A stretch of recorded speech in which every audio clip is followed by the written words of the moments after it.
Assalamualaikum warahmatullahi wabarakatuh. Halo Sobat Tani semuanya, jumpa lagi dengan kami, Subur Makmur Tani. Pada video kali ini, usia benih padi kami tepat 20 hari setelah sebar. Pada usia 20 HSS ini merupakan saat yang tepat untuk melakukan kegiatan pindah tanam. Dengan memanfaatkan tenaga kerja yang ada, maka proses pindah tanam kami lakukan dengan cara manual.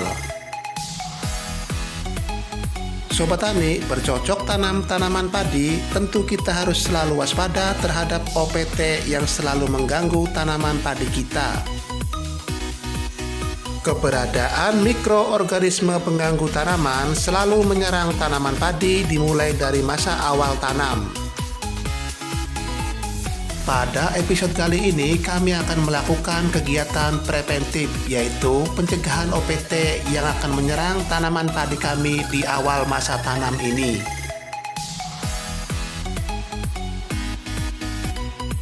Oke Sobat Tani, langkah preventif apa yang akan kami lakukan terhadap OPT yang akan menyerang tanaman padi kami di awal musim tanam ini?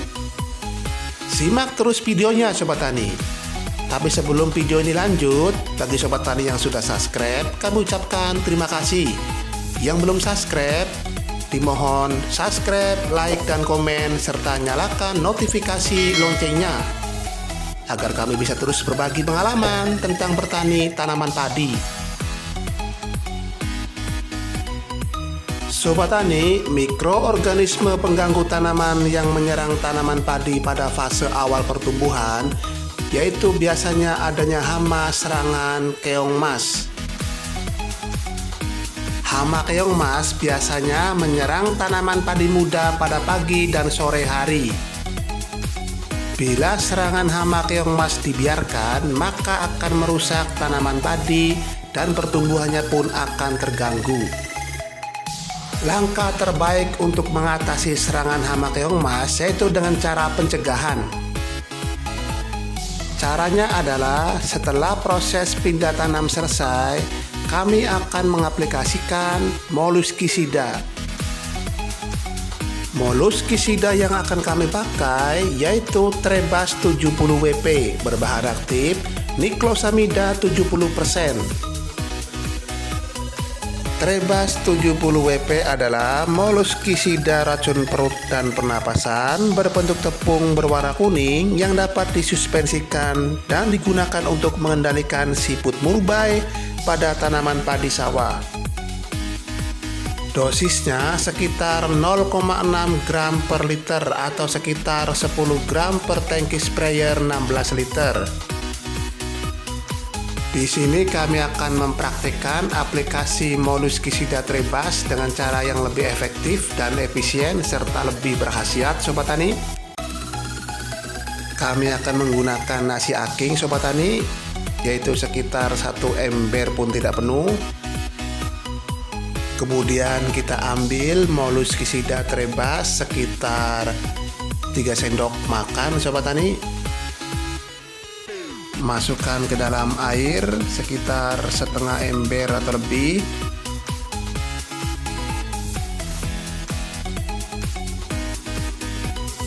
Kita aduk Sobat Tani sampai merata. Kemudian kita tuangkan larutan moluskisida Trebas ke dalam ember berisi nasi aking tadi Sobat Tani. Kita tuangkan sampai larutan moluskisida Trebas habis.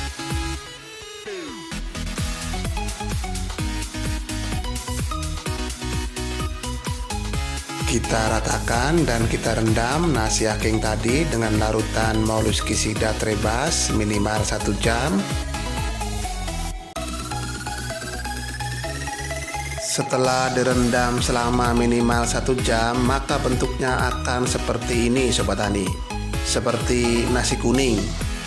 Itu tandanya bahan aktif yang terkandung di dalam moluskisida Trebas sudah terserap sempurna oleh nasi aking.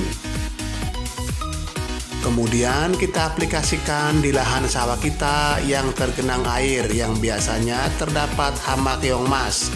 khususnya di lahan bekas persemaian. Dengan aplikasi menggunakan nasi aking, maka khasiat molluscicida akan jauh lebih maksimal. Karena racun keong yang terserap dalam nasi aking akan dilepaskan secara perlahan-lahan di lahan sawah kita dan akan membuat hama keong emas bisa kita kendalikan. Beda dengan aplikasi melalui penyepraian. Kalau pagi kita aplikasi melalui penyepraian dan malamnya turun hujan lebat, maka bahan aktif racun molluscicida akan hanyut terbawa oleh air.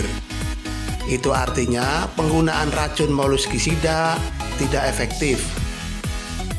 Untuk hama yang kedua yang menyerang tanaman padi pada fase pertumbuhan awal, yaitu adanya serangan hama orong-orong atau angge-angge atau anjing tanah. Hama orong-orong akan memotong pangkal batang dan merusak akar. Kalau hal ini dibiarkan, tentu akan merusak tanaman padi kita dan tanaman padi kita akan mati, Sobat Tani. Untuk mencegahnya, kami akan mengaplikasikan insektisida Topban 400 EC berbahan aktif Chlorpyrifos 400 G/L. Kami juga akan menggunakan bekatul. Caranya hampir mirip dengan penggunaan nasi aking dan molluscicida. Untuk bekatul sekitar 1 kaleng cat ini, kami menggunakan 20 ml insektisida Topban dan air sekitar setengah liter. Kita campur dan kita aduk dan kita biarkan selama 1 malam agar bahan aktif insektisida Topban dapat terserap sempurna ke dalam bekatul, Sobat Tani. Kondisi bekatul ini sudah tercampur sempurna dengan insektisida Topban, Sobat Tani. Pencampurannya kami lakukan di rumah.